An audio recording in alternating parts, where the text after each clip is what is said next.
אביגיל. אביגיל היא בת חודש, היא מתוקה. אביגיל, אחרי שהיא יונקת 5 דקות בערך, היא בוכה הרבה. והייתה לה לידה קצת טראומטית, עשו לה הרבה טיפולים רפואיים והתערבויות, ואנחנו מאזנים אותה היום. טיפול קרני עושה אחד. אוקיי? את מסכימה?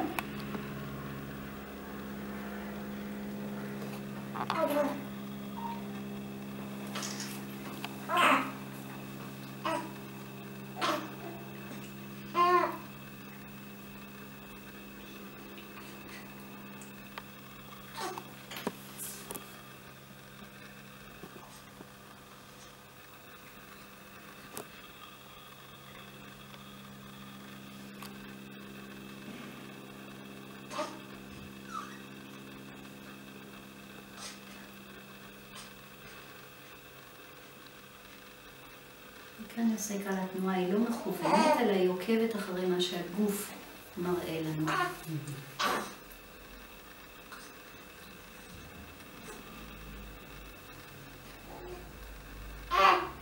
מה שהיא עושה עכשיו, היא משחררת את עמוד השדרה שלה. זה מאוד מאוד נעים לתינוקות. לפעמים, בסוף התהליך יכולים לפרוץ בבכי שיש בו איזשהו שחרור.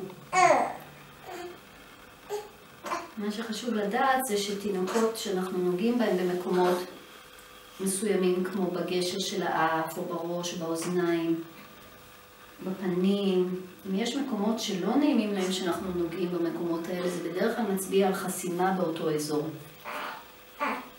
וזה מדליק לנו נורה אדומה לגבי זה שהילד צריך איזשהו שחרור, שאותו אנחנו יכולים לעשות בעזרת קרניוסי קרסי.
עצמות הפנים הם חלק חשוב מהגולגולת, והתנועה של עצמות הפנים קשורה, כמו עצמות הגולגולת, להנאה של הקרומים שעוטפים את המוח.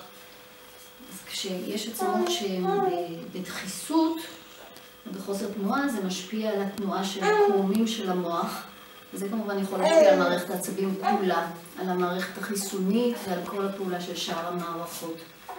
ובמגע מאוד נודדים אנחנו משחררים ומאפשרים את התנועה הזאת. אני חושב שממש כואב לי באצבע. אנחנו עושים את האצבע, מרגישים שהציצה היא כל כך חזקה שהאצבע נהיית כחולה, אנחנו יודעים שיש שם עבודה אפקטיבית.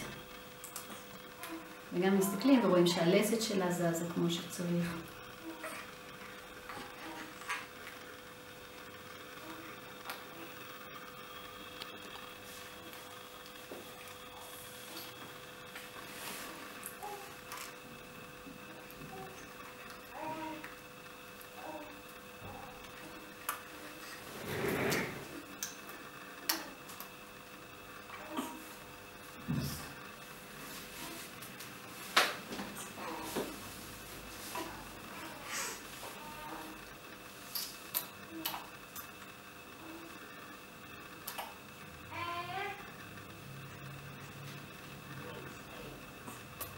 אני עושה כאן העבודה היא כל כך עדינה שלא רואים דברים, לא רואים שאנחנו מזיזים דברים, אבל דברים זזים. אנחנו חשים את התנועתיות, את הפעימה של מערכת העצבים, שזה משהו שהוא מאוד מאוד עדין.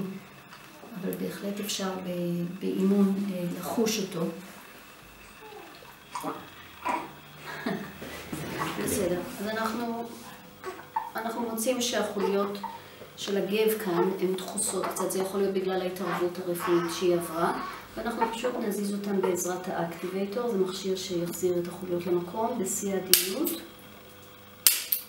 כמעט ולא מרגישים את זה, שולח אימפולס מכני, מאוד מאוד מהיר, והנה כבר סידרנו את זה, וזה יכול להשפיע גם על השיוקים, אנחנו מקווים שזה ככה יעשה. אז אוקיי, תודה רבה. תודה רבה, אביגיל.